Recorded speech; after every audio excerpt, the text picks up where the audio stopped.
10 salawat yang mengandung syirik dan bid'ah.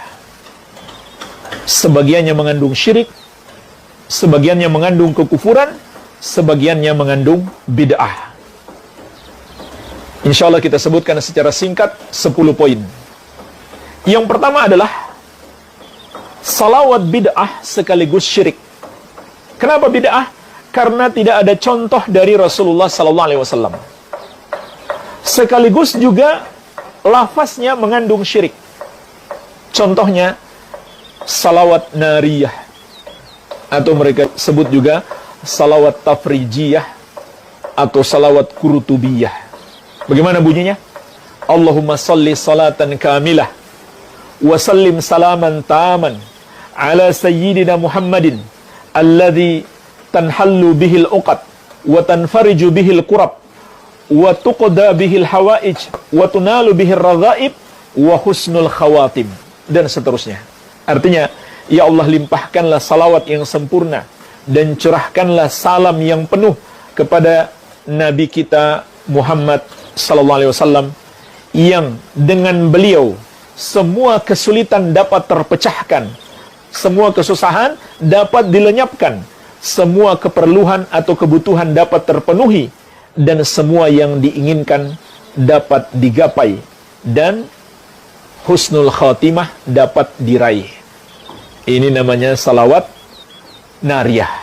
Maka jemaah sekalian, pertama, salawat ini bid'ah karena tidak dicontohkan oleh Rasulullah SAW. Yang kedua, kalau diyakini beliaulah yang dapat menolong semua kebutuhan kita, menghilangkan semua kesusahan kita, maka tidak diragukan lagi ini adalah syirik. Dan secara lafaz, menurut bahasa Arab, bisa bermakna demikian. Bisa bermakna demikian lafaz yang ada dalam salawat nariyah. Padahal Allah menegaskan, amma yujibul muttarra idza da'ahu wa yakshifus su'a. Siapakah yang dapat mengabulkan doa orang yang kesusahan tatkala dia berdoa kepadanya? Tentu tidak ada selain Allah. Dan siapakah yang dapat menghilangkan keburukan? Tentu tidak ada selain Allah Subhanahu wa ta'ala. Ya. Jadi ini adalah bid'ah dan bisa bermakna syirik kalau diyakini bahwa Muhammad sallallahu alaihi wasallam menghilangkan segala kesusahan dan mengabulkan segala kebutuhan hamba. Ya. Contoh lain jemaah sekalian, salawat burdah.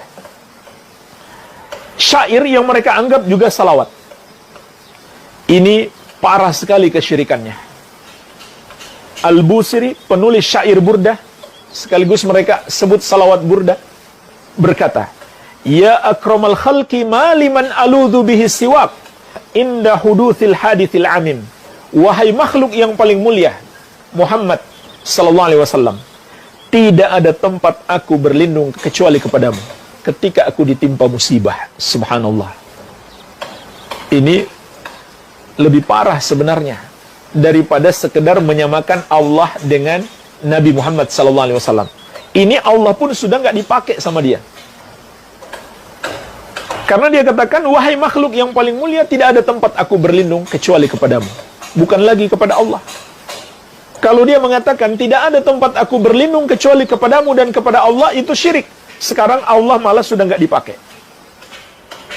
Kemudian dia juga mengatakan, wa inna min judika dunya wa darrataha wa min ulumika ilmul lauhi wal qalam. Dan sesungguhnya di antara anugerahmu dunia dan akhiratnya, dan di antara ilmu yang engkau miliki, ilmu tentang al-lauhul mahfuz dan catatan takdir. Subhanallah. Dia katakan Nabi SAW yang menganugerahkan dunia dan akhirat kepada para hamba. Padahal Allah menegaskan, wa inna lana lal akhirata wal ula. Sesungguhnya milik kamilah akhirat dan dunia. Surat Al-Lail ayat ke-13. Lalu dia mensifatkan Nabi SAW mengetahui perkara gaib, mengetahui catatan takdir yang ada di Allahul Mahfuz.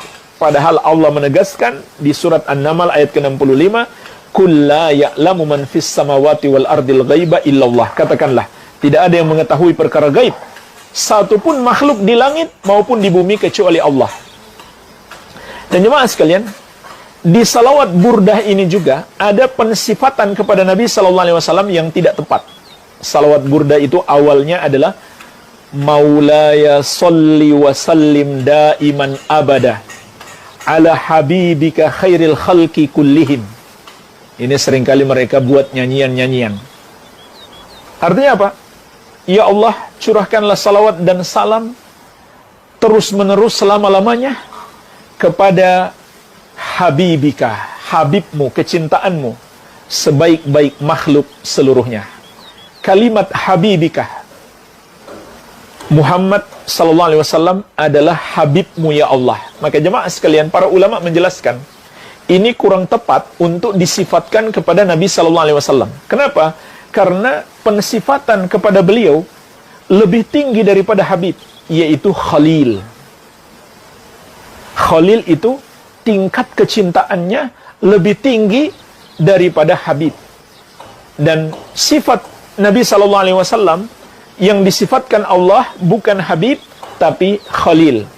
Di antaranya di dalam hadis yang diriwayatkan Imam Muslim dari sahabat yang mulia Jundab bin Abdullah radhiyallahu taala anhu, Nabi sallallahu alaihi wasallam mengatakan, "Fa innallaha ta'ala qad ittakhadhani khalilah kama ittakhadha Ibrahima khalilah." Karena sesungguhnya Allah telah menjadikan aku sebagai khalil sebagaimana Allah menjadikan Ibrahim sebagai khalil. Jadi dari seluruh para hamba hanya 2 hamba yang tingkatannya sampai khalil, yaitu Nabi Muhammad sallallahu alaihi wasallam dan Nabi Ibrahim alaihi salam. Ini 2 nabi ini yang paling tinggi tingkatannya, bukan habib tapi khalil. Jadi tidak tepat kalau menyebut Nabi sallallahu alaihi wasallam habib. Iya. Oleh karena itu, Nabi tidak boleh menjadikan makhluk sebagai khalil, cukup sebagai habib saja.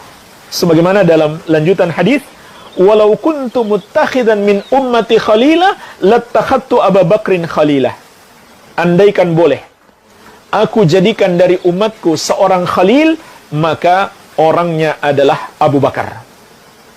Orangnya adalah Abu Bakar As-Siddiq radhiyallahu anhu, tapi tidak boleh. Jadi khalil itu kecintaan yang tertinggi, maka kita sebagai hamba yang paling kita cintai hanya boleh Allah Subhanahu wa taala. Baik.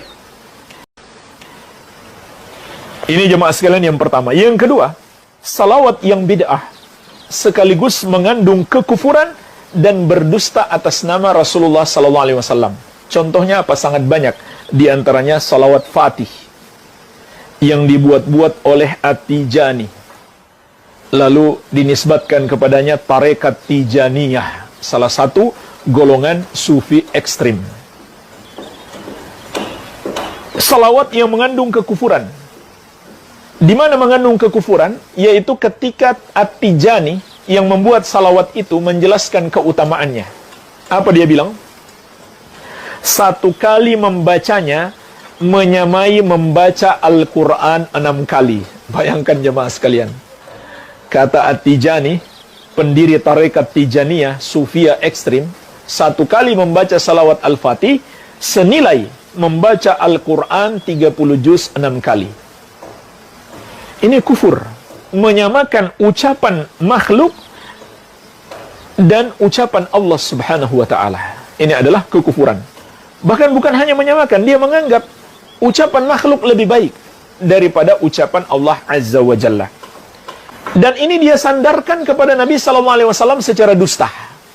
Dia berdusta atas nama Nabi sallallahu alaihi wasallam. Tidak ada hadis sama sekali. Dia mengklaim menerima melalui riwayat atau jalur khusus kepada Nabi Muhammad sallallahu alaihi wasallam. Dia berkata, kemudian beliau sallallahu alaihi wasallam mengabarkan kepadaku untuk kedua kalinya bahwa 1 kali membacanya menyamai setiap tasbih yang terdapat di alam ini, dari setiap zikir, dari setiap doa yang kecil maupun besar, dan dari Al-Quran 6.000 kali. Na'udzubillah.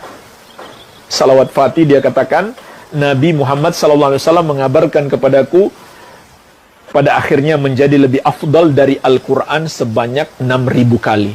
Ini kan khayalan. dan kedustaan atas nama Nabi Muhammad sallallahu alaihi wasallam. Dan kekufuran, bagaimana bisa ucapan kita bersalawat kepada Nabi sallallahu alaihi wasallam lebih baik daripada Al-Qur'an kalamullahi azza wa jalla. Ini jelas kekufuran dan kedustaan atas nama Nabi Muhammad sallallahu alaihi wasallam, karena dia klaim itu hadis Nabi sallallahu alaihi wasallam, padahal tidak ada satupun sanad yang sahih, bahkan yang dhaif sekalipun tidak ada. Iya. Dan Nabi sallallahu alaihi wasallam telah mengingatkan kita, "Man kadzaba alayya muta'ammidan falyatabawwa maq'adahu minan nar." Barang siapa berdusta atas namaku dengan sengaja, siapkan tempat duduknya di neraka.